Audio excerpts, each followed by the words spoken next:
Today's video is discussion on a famous poem, A Thing of Beauty. This poem is composed by a famous romantic poet, John Keats. John Keats was born in 1795 and he died in 1821.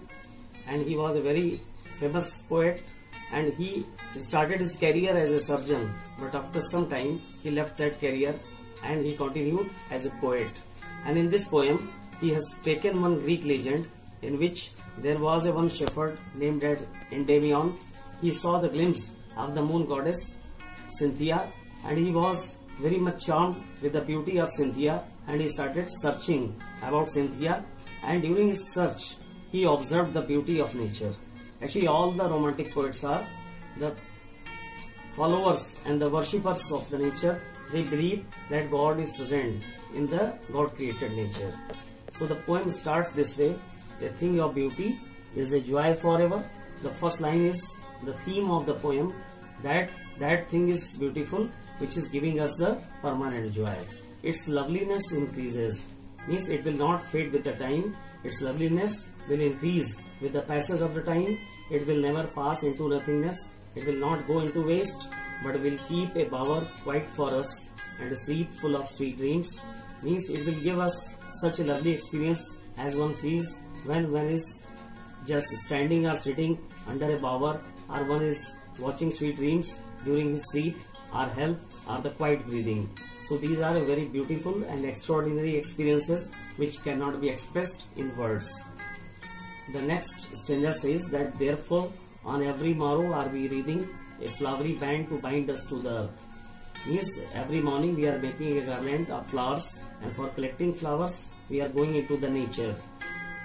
Why we are going to the nature? It is clarified in the next two lines, that despite of despondence of the inhuman dearth of noble natures. Means there is hopelessness, as the people of noble nature are very less in number. Of the gloomy days, of all the unhealthy and over darkened ways, people are adopting unethical and immoral ways for their progress, made for our searching. It is a matter to be searched and thought upon, yes, in spite of all. But despite this fact, some shape of beauty moves away the pall. Means any beautiful thing will just remove the curtain of the ignorance which is covering our spirits. In next line it is mentioned, from our dark spirit. Means we are just ignorant, as the curtain is laying and covering us. And further the poem says that such the moon, sun, trees old and young, sprouting a shady moon for simple sheep. Means these are beautiful things. Sun and moon are ever glowing and very charming. Trees are giving shade to the sheep. So that is the surface meaning, but the deep meaning is that Jesus is the shepherd and sheep is the symbol of mankind. And such are daffodils. Daffodils are the lovely flowers with the green world they live in. They are just blooming in the green world, and clear is the water springs which are supplying the clear water. Rills is standing for rivers that for themselves a cooling covert made. They are making the cooling places which are giving relief against the hot season. Against the hot season, the mid-forest break, there are some rivers flowing through the forest, rich with a sprinkling of fair musk rose blooms. They are just carrying the smell which is spreading after the blooming of musk rose flowers. This is also a very lovely experience, and such too is the grandeur of the domes. Means death is inevitable, and the poet has imagined that the heroes would receive glorious death.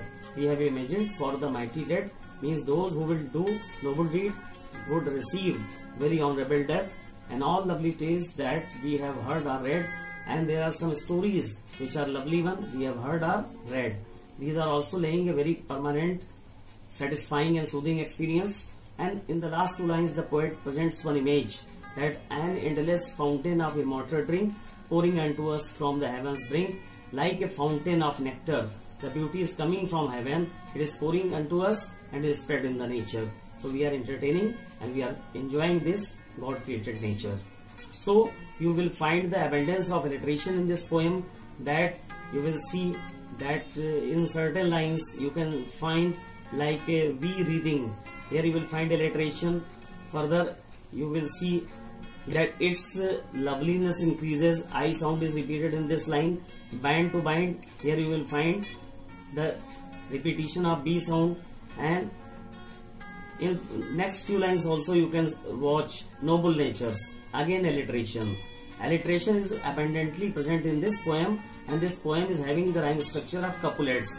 Means first line is rhyming to the second, third is rhyming to the fourth, and fifth is rhyming to the sixth. So this way you will find the different devices, and this is a very lovely poem which is considered as a master class poem in English literature.